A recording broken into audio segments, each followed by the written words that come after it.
మీరు బొట్టు పెట్టారు కదా తెలంగాణ స్టైల్లో, ఏంటి అది, దాని కథ ఏంటి?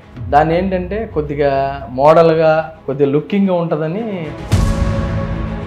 మీకు రాష్ట్ర పదవి ఒకటేనా, ఇంకా నామినేటెడ్ పదవులు ఉన్నాయి? నామినేటెడ్ ఏమి లేవు. ఎందుకంటే వాళ్ళ పదవి వస్తుందండి కంగారు. అదేంటి? జనసేనలో ఎక్కువగా కాపు సామాజిక వర్గ నాయకులు కావచ్చు, కార్యకర్తలు వాళ్ళు ఎక్కువగా కనిపిస్తూ ఉంటారని చెప్తూ ఉంటారు. కాపు సామాజిక వర్గం జనసేన పార్టీకి కొమ్ము కాసింది, నిలబడుతుంది అనేది వాస్తవం. కాపులు పెద్దన్న పాత్ర. ఈ అధినాయకుడు పుట్టినరోజు వేడుకల కన్నా మీ పుట్టినరోజు వేడుకలు ఒక రకంగా ఈర్ష్యను కలిగించే విధంగా మీరు బిహేవ్ చేస్తారు.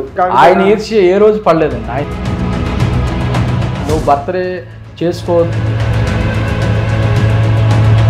మీకు నాదెండ్ల మనోహర్ గారికి మీకు ఎట్లాంటి సంబంధాలు ఉన్నాయి? ఆయన మీకు గాడ్ ఫాదరా, లేకపోతే మీరు ఆయన వర్గమా? వర్గం ఏమి లేదండి, ఇక్కడ వర్గాలు ఏమి ఉండవు. జనసేనలో ఉన్నది నాదెండ్ల మనోహర్ గారి వర్గం అని, మీరు ఆ వర్గంలో బయట జరిగేది వేరు, అక్కడ జరిగేది వేరు. అక్కడ వర్గాలు ఉంటే. మీకు దేవినేని అవినాష్ గారికి సంబంధం ఏంటి? ఆయనకి నాకు సంబంధం ఏంటండి? ఆయన కులం కాదు, అది ఆ వ్యక్తిత్వం ఆయన ఏం దెబ్బతీసి. ఆయన అడగాలి మీరు. ఈ రోజు మమ్మల్ని అవమానిస్తే తట్టుకోలేం కదా. భాను గారికి మాకు ఎటువంటి సంబంధం?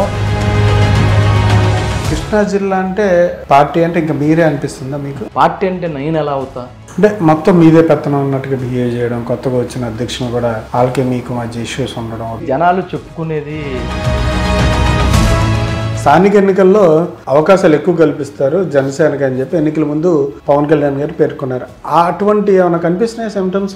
లేదంటే ఈసారి కూడా కూటమిలో ఉన్నాం కాబట్టి ఇది టీడీపీ లాగా, వైసీపీ లాగా, ఇంకో పార్టీ లాగా నాయకుడు. మీ కూటమిలో ఉన్న తెలుగుదేశాన్ని మీరు విమర్శిస్తున్నారు. అవును, వాస్తవేనండి. మీరు ఎదుటి వాళ్ళని డిమాండ్ చేయడం, ఎదుటి వాళ్ళని కంట్రోల్ చేయడం, ఇట్లాంటివి అంటే మీకు ఇష్టమా? ఎదుటి వాళ్ళు తప్పు చేస్తే కంట్రోల్ చేయాలనుకుంటా, డిమాండ్ చేయాలనుకుంటా. అంటే మీ వ్యక్తిత్వ పరంగా కోపిస్ట్గా ఉంటారా? కోపిస్ట్ అండి. వెంటనే ముక్కు మీద కోపంలాగా వెంటనే బరస్ట్ అవడం. మీరు నన్ను నిందిస్తే నేను ఆ మాట నేను తీసుకోలేదు. కొడతారా? కొట్టే అంత పరిస్థితి. మన కంట్రోల్ తప్పినప్పుడు మనం చేయి చేసుకునే పరిస్థితి ఉండిద్ది. వాసు గారు, మీరు వ్యాపారం ఏం చేస్తారు? నేను రియల్ ఎస్టేట్ చేస్తానండి. అంటే సక్రమంగా చేస్తారా? సక్రమంగానే చేస్తాం. సక్రమంగా చేయకపోతే ఎలా? మరి మీ మీద ఎందుకు ఇన్ని విమర్శలు? రియల్ ఎస్టేట్లో భూములు కబ్జాలు, ల్యాండ్ ఫేక్ డాక్యుమెంట్స్, ఇట్లాంటివన్నీ ఎందుకు వస్తున్నాయి? గతంలో ఉన్న ఒక నాయకుడు ఎదవ ఉన్నాడో వాడు డైరెక్ట్గా ఒక అమ్మాయిని పంపించి, సునీత బోయా నేను తప్పు చేశానని నిరూపిస్తే శాశ్వతంగా దూరం అయిపోతాను. జగన్మోహన్ రెడ్డి మీద ఎన్ని కేసులు ఉన్నాయి? అలాంటి వ్యక్తే ముఖ్యమంత్రి అవగా నాలాంటి సామాన్యుడి మీద కేసులు ఉండటం తప్పేందండి? అంటే మీరు ఆయన రోల్ మోడల్ చేసుకుంటారండి? వెంచర్లు ఇవన్నీ కరెక్ట్గానే ఉన్నాయా? ఇల్లీగల్గా ఎక్కడ ఏమి చేయను. మీరు చేపిస్తారా వేరే వాళ్ళతో? పెద్ద పెద్ద వాళ్ళు జైలు చేస్తుంటే నా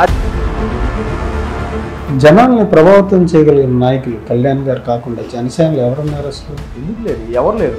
అదే నేను అడుగుతున్నా, ఎవరు ఎక్కడ లేరు? ఎంసెట్ వాసు తూర్పు నియోజకవర్గంలో ప్రభావితం చేయగలుగుతారా మీరు? మీకు నమ్మకం లేదా? నేను అడుగుతున్నా. సొంతంగా నిర్ణయాలు. ఎందుకంటే 100% పవన్ కళ్యాణ్ గారు పెట్టిన మొక్క. నేను జగన్మోహన్ రెడ్డి గారిని మీరు ఆపలేకపోతున్నారు. ఏంటంటే ఆపేది? ఆయన మళ్ళీ ప్రతిపక్ష నాయకుడిగా కావచ్చు, లేదా ప్రజల దగ్గరికి వస్తున్నప్పుడు ఆయన దూకుడిని మీరు అడ్డుకోలేకపోతున్నారు. అవునండి, అడ్డుకోవాల్సిన అవసరం ఏంటి? జగన్మోహన్ రెడ్డి గారి ఉద్దేశం ఏమంటుంది? జగన్మోహన్ రెడ్డికి వేల బలాన్ని చూపించుకుంటున్నారు ఈ విధంగా చర్యలు చేస్తా మద్యం మీద విషయం మీద. అంటే నిజంగానే ఎన్ని తప్పులు చేసి ఉన్నారో ఆ విషయానికి సంబంధించి ఇవాళ కూడా కోలుకోలేదు అని అంటున్నారు. మీరు ఏం చెప్పారంటే మద్యపాన నిషేధం అన్నారు. మీరు ఎక్కడ మాట మీద ఉన్నారండి? మద్యం షాపులు గవర్నమెంట్ పాలసీలు చేసి వాళ్ళు సొంతంగా నడపటం ఏంటండి? ఎంత కర్మ. బాటిల్ మాట ఏంటండి ఇది? దుర్మార్గం. సన్నబియ్యం ఇస్తానన్నారు, ఇచ్చారా? మీరు ఇచ్చారా?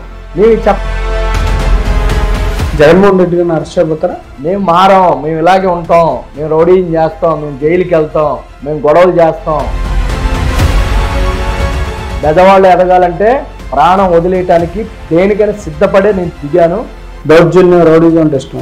వార్నింగ్లు ఇస్తా మాట్లాడుతున్నా. ఇప్పుడు వార్నింగ్ ఇచ్చానా? ఆ రక్తం మరిగిపోతా అంటారు కదా. కోపం ఉన్న వ్యక్తి దగ్గర సనాతన ధర్మం మీద మీ ఒపీనియన్? సనాతన ధర్మం అంటే మన జీవన విధానం. ఈ సమాజం మారాలంటే రాజకీయ నాయకుల వల్ల అయిద్దండి. సనాతన ధర్మాన్ని రక్షించండి. హిందూ దేవాలయాల మీద దాడి జరిగినప్పుడు ఎందుకు మాట్లాడరు? అదే చర్చి మీద జరిగిన, మసీదు మీద జరిగిన. పులిశెట్టి వాసు గారు ఏం చేశారంటే విజయవాడ నగరానికి కానీ కృష్ణా జిల్లాకి ఏం చెప్తారు? నేనేం చేస్తానండి?